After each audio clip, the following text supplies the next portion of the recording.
Fala pessoal, como é que vocês estão? Sejam muito bem-vindos mais uma vez. Para quem não conhece, eu me chamo Marcelo Sete Roseiro. Aqui é um canal onde a gente fala de assuntos cristãos, respondemos dúvidas, vamos começar a fazer alguns estudos. E hoje nós vamos falar sobre algumas perguntas que mandaram lá no meu Instagram. Se você ainda não me segue, o link está aqui embaixo na descrição. E os assuntos foram sobre dons do Espírito, sobre orações em línguas, alguma diferença entre católico e evangélico. Mas vamos dar início à nossa primeira pergunta. Uma pergunta ele só colocou aqui: batismo infantil. Então, vai ser para eu falar sobre batismo. O que é o batismo? Batismo cristão, ele é uma processão de fé pública, na qual a gente vai mostrar para o mundo em que aceitamos Jesus Cristo como nosso Senhor e Salvador. E a gente também acaba enxergando como um novo nascimento. A nossa vida antiga ficou para trás e agora temos uma nova vida com Cristo. Mas, enfim, sobre batismo infantil, eu não concordo muito. As pessoas, eu não concordo muito, eu não concordo. Ponto. As pessoas usam argumentos, algumas igrejas, principalmente a igreja católica, tem algumas denominações mais protestantes que também fazem batismo infantil, mas eu não concordo. Eles usam argumentos em Atos que fala em que famílias inteiras foram batizadas, mas no versículo não tem como a gente definir que haviam crianças ali, sabe? Ou que crianças foram batizadas. Eu acredito mais no lado de quem crer e for batizado será salvo. Então, para a pessoa crer em alguma coisa, de fato, uma crença que gere uma transformação, uma crença que gere mudança nela, que é a verdadeira fé cristã, quando você realmente acredita, gera uma transformação em você, gera um novo nascimento, assim como eu disse no batismo.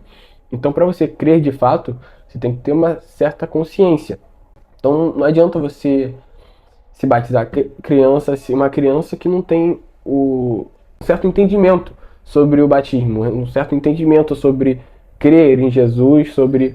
E aqui ainda fala mais a fundo sobre arrepender-se, não é somente crer, é arrepender-se e crer e será batizado. Então, para você crer, eu já expliquei. Você precisa de um entendimento, você precisa de uma certa maturidade.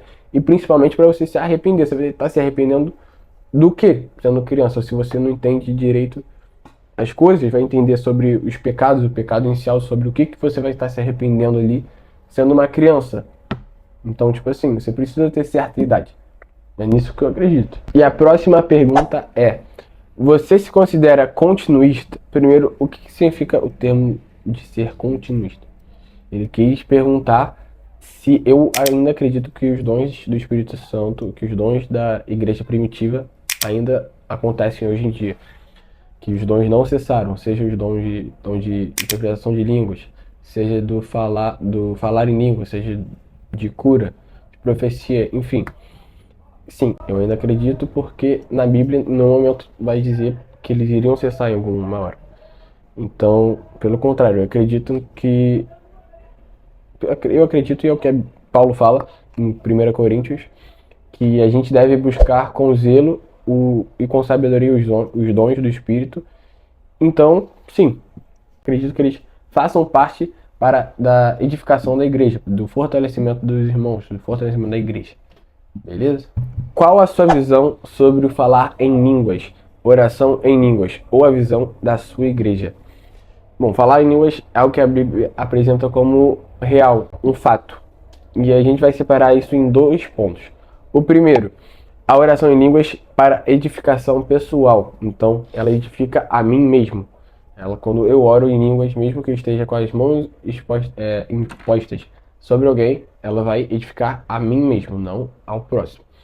E Paulo vai dizer em 1 Coríntios 14:4: o que fala em línguas edifica a si mesmo, que é o que eu disse. Então é um momento íntimo entre você e Deus. Somente isso. E o segundo ponto é o dom de línguas em público, e que só vai fazer sentido quando houver tradução, quando alguém tiver um dom de interpretar as línguas. E Paulo vai falar isso em 1 Coríntios também, para que haja ordem se alguém falar em línguas na igreja que seja com interpretação, exatamente isso.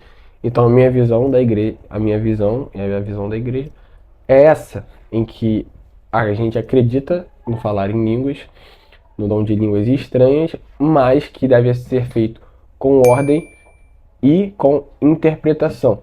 E que, caso não haja interpretação, vai edificar somente a você mesmo.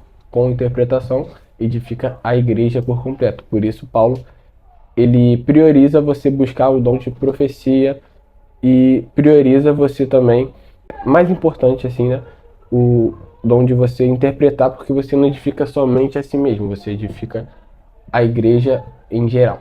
E a próxima pergunta, ela não vou colocar a caixinha aqui, porque ela não foi feita no Instagram. A pessoa veio falar comigo depois que esqueceu de mandar e, enfim. Onde está na Bíblia falando sobre pó de ouro nas mãos? Então, não está na Bíblia falando sobre nada disso. Isso é apenas mais de pessoas querendo mistificar alguma coisa ou buscar mais manifestações de algo que não tem base em nada.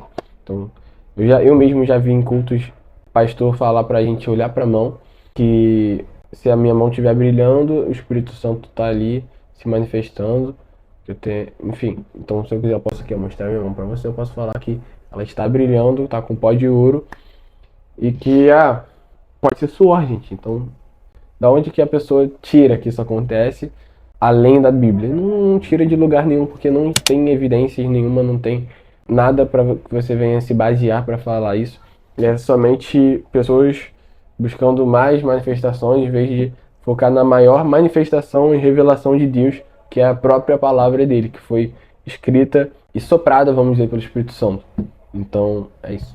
E a próxima pergunta, também não vou colocar aqui, porque foi feita depois, mas ela é assim: qual é a diferença essencial entre católicos e evangélicos protestantes? Bom, a diferença essencial está na base de fé. Enquanto os católicos também acreditam na Bíblia, igual os protestantes e evangélicos, mas além da Bíblia como autoridade, eles colocam a tradição, o Papa e o magistério como fonte de autoridade. Já os evangélicos protestantes é sola escritura. São as 5 solas e a Bíblia como regra de fé e prática, tá?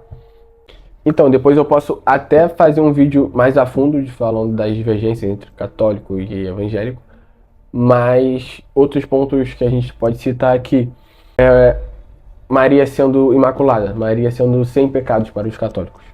É algo que eles acreditam. Pedro sendo como a pedra em que Cristo edificaria a sua igreja. Quanto para nós evangélicos é somente a Bíblia. E na Bíblia a gente não vê nada dessas coisas. Para eles levam isso em consideração por causa da tradição. Não vou entrar em polêmica nesse vídeo assim, mas respondendo por cima. Mas vou fazer um vídeo explicando, por exemplo, por que eu não seria católico, e explicando as divergências mais a fundo sobre isso, tá bom? Muito obrigado por quem vem me acompanhando, por quem vem curtindo, compartilhando, se inscrevendo, comentando nos meus vídeos. Só queria deixar esse agradecimento e até a próxima, pessoal. Valeu!